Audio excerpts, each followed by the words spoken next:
안녕하십니까. 지금 입문 과정의 이제 마지막 단계로 들어왔는데, 우리가 입문 과정에서는 모든 내용을 다 배울 수는 없고요.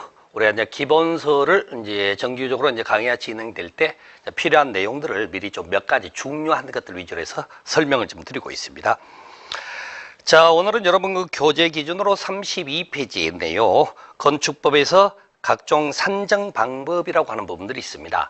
우리가 이제 건축 면적이라든지 바닥 면적, 대지 면적, 연면적 등등 높이 층수 계산하는 기준이 있어야 되겠죠. 바로 그런 내용을 학습을 하시게 되는데, 먼저 이제 지하층 개념부터 한번 보고 갑시다. 자, 이제 그림을 보시게 되면은 지금 이제 지표면이 있고 건물이 1계층, 2계층이 있고 그다음에 이제 지하층이 있다 이렇게 하는 거죠. 이때 지하층의 개념 설정을 먼저 보시게 되면은 건축물이 바닥이 지표면 아래에 있네요. 그러면서 바닥에서 지표면까지 평균 높이가 이 높이가 해당 층 높이의 2분의 1 이상이 아래로 내려가 있다는 거죠. 바로 이렇게 되면 우리가 이제 지하층이라고 말하게 되는데, 아마도 이 정도 위치로 돼 있다면은 사회적으로 보통 이제 그런 말들을 많이 쓰죠. 반지하다 이렇게 표현하게 되는데, 반지하라는 법률 용어는 없습니다. 그래서 지하층이라고 칭하게 되는 거죠. 자, 그러면 실제로 이제 지하층의 그 개념 설정은요, 여기 나와 있듯이 절반 이상 이제 밑으로 내려갔다 이렇게 이제 판단하면 되는 건데요. 근데 지하층은 실은 그 의미가 더 중요합니다. 보시게 되면 여기 보시랍니까? 지하층은 건축물의 층수에 포함되지 않습니다. 지금 이 건물은 몇 층짜리 건물이라고 부를 것이냐? 2층이라고 부르시면 되는 거죠. 여러분들 그 서울에서 이제 한때 제일 높았던 빌딩이 63빌딩이라는 게 여의도에 있죠. 63빌딩이 몇 층이냐고 제가 물어보면은요, 63층입니다 라고 대답하신 분들 꽤 많아요. 근데 실질적으로 63빌딩의 층수는 60층입니다. 지하 3층, 지상 60층으로 구성된 건축물이에요. 그래서 63계층이라는 그 상징성을 보이려고 63빌딩이라고 명칭을 썼던 거지, 법률적 층수는 60층이 맞습니다. 그래서 지하층은 건축물의 층수에 포함되지 않는다 알아두시고요.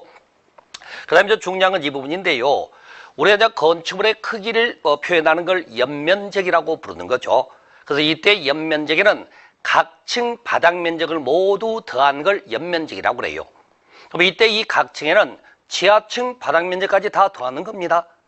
그래서 각 층에는 지하층이 포함되는 개념이죠.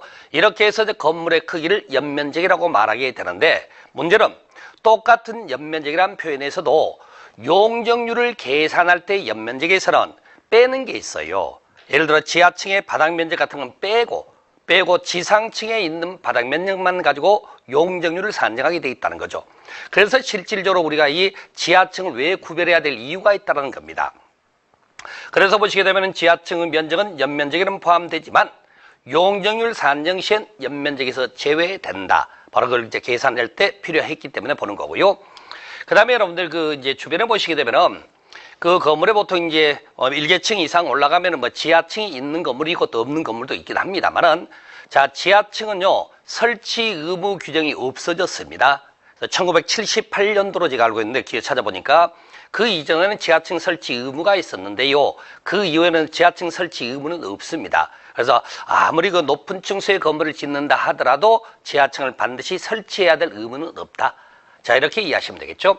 그래서 실질적으로 지하층이라는 거, 우리가 이제 시험 문제 틀로 봤을 때는 2분의 1 이상이 밑으로 내려갔다는 의미만 알면 되지만, 실제로 다른 것과 연계돼서는 바로 여기에 있는 지하층의 실질적 책정의 의미를 여러분이 꼭 아는 게 중요하다. 그렇게 말씀드리고요. 여기서 하나 더 추가적으로 한번 보겠습니다.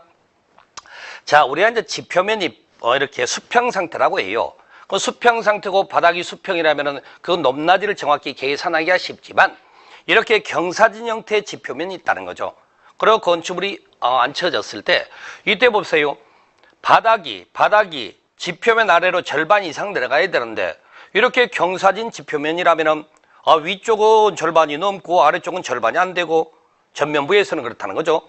후면부는 아래쪽이 절반이 넘고 상층부는 절반이 안 되고, 우스갯소리로 앞쪽 보고는 지상층이라고 그러고 뒤쪽은 지하층이라고 그래서 그냥 반지하 그렇게 불러볼까요? 그럴 수는 없다라는 거죠. 이렇게 해서 높낮이가 다르게 나타나면은 여기 있네요. 가중 평균 높이로 계산을 하게 되어 있습니다. 여러분이 앞으로 건축법을 배우는 과정 속에서요, 항상 그 높낮이가 똑같을 수는 없어요. 경우에 따라 달라질 수 있는 것들이 있게 되죠. 이때 달라지게 되면 항상 기준이 뭔지만 생각하시면 돼요. 기준이 뭘로 간다? 가중 평균 높이로 계산한다. 바로 그렇게 내용을 이해하시면 모든 해결이 될 거다라고 말씀드려요. 자, 그 다음에 이제 대지 면적 산정이란 겁니다. 우리 이제 대지 크기를 어떻게 정하느냐라는 얘기를 하는 건데요. 대지의 수평, 투영, 면적으로 한다라고 되어 있습니다. 여러분들 그 수평, 투영, 면적이라는 단어요, 복잡하게 받아들이지 마시고요, 위에서 아래로 내려다보는 모습이라고 생각을 하시면 되겠습니다. 그게 이제 수평, 투영, 면적으로 이해하시면서, 자, 보겠습니다. 왼쪽에 도로가 있고요, 오른쪽에 경사진 형태의 구불구불한 대지로 구성되어 있습니다. 이 상태에서 여기서 이제 면적을 어떻게 계산할 거냐라고 하니까, 예를 들어 뭐 가로가 됐든 세로가 됐든 간에 뭐 줄자를 대고 따라가면서 재겠습니다 그러는 거 아닙니다. 그래서 이걸 위에서 아래로 한번 쳐다볼까요? 위에서 아래로 쳐다본다면 이렇게 보이지 않겠습니까? 가로가 나오고 세로가 나온다는 거죠. 그래서 수평 투영 길이 A라고 합시다. 수평 투영 폭 B라고 하고, 그래서 A, B를 곱하게 되면 이게 대지 면적으로 계산이 된다고 한다는 거죠. 그래서 이제 위에서 보시게 되면은 뭐 경사짓거나 울퉁불퉁한 게 의미가 없지 않습니까? 평면으로 외곽선만 이렇게 보이는 형태가 되겠죠. 바로 이런 것들이 대지 면적 산정점이 되는 거고, 다만 우리가 이제 대지 면적 산정 과정에 이제 제외되는 거 포함되는 게 있는데, 이건 나중에요, 우리가 건축선이라는 걸 배우시면 아주 쉬운 겁니다. 다만 아직 안 배우신 분들은 그냥 이 표현 있구나만 알고 가시라고요. 소연업이 미달되는 도로에서의 건축선과 도로 경계선 사이 부분은 대지 면적에서 빼게 돼 있고요. 마찬가지로 8m 미만의 도로 모퉁이 건축선, 우리가 이제 가각전제라고 칭하는 부분인데, 그 부분과 도로 경계선 사이 부분도 대지 면적에서 제외를 하는 겁니다.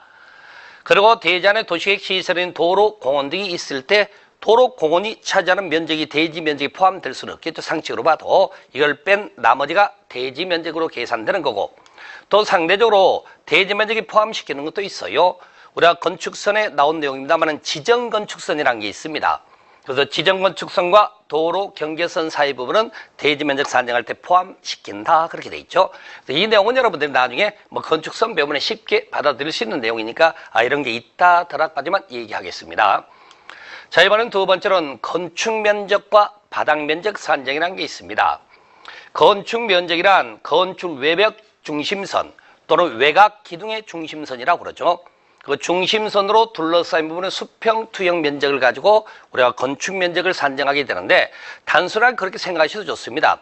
우리가 위에서 아래로 쳐다봤을 때 건물이 땅을 가리는 모든 부분을 포함한다고 생각하시면 돼요. 그게 제일 외곽이라고 계산하시면 되는 겁니다. 그러면서 바닥 면적이란 표현은 일개 각층입니다. 한 개 각각의 바닥이 있죠. 각층마다 그 바닥 면적을 계산하는 방식을 묻는 거예요. 그래서 각층 또는 그 일부로 벽 등의 중심선으로 둘러싸인 부분의 수평 투영 면적을 바닥 면적이다라고 하는 거죠. 그럼 그림으로 가지고 판단 한번 해보겠습니다. 자, 여기가 지금 지표면이 되어 있어요. 지표면으로 설정되어 있고, 그 다음에 뭐 여기 1층, 2층이라고 가정을 합시다. 그러면은 자, 1층 부분은 건물이 조금 안쪽에 있고 2층은 좀 이제 앞으로 삐져나왔죠. 1층보다는. 그랬을 때 위에서 아래로 내려다 보시라니까요. 위에서 아래로 만약에 내려다 본다면 아마도 여기 하얗게 보이는 부분이 있죠. 이 부분에 해당되는 게 건축 면적으로 계산이 된다는 얘기입니다. 그래서 외벽 또는 외곽 기둥의 중심선으로 둘러싸인 부분의 수평 투영 면적이라고 그러죠. 이걸 가지고 우리가 이제 건축 면적이다라고 부르게 되는 거죠. 그럼 이걸 직접 이렇게 한번 판단 한번 해보겠습니다.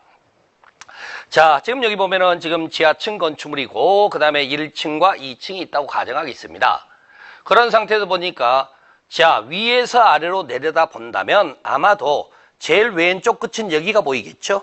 여기 외벽 중심선이 나오겠죠?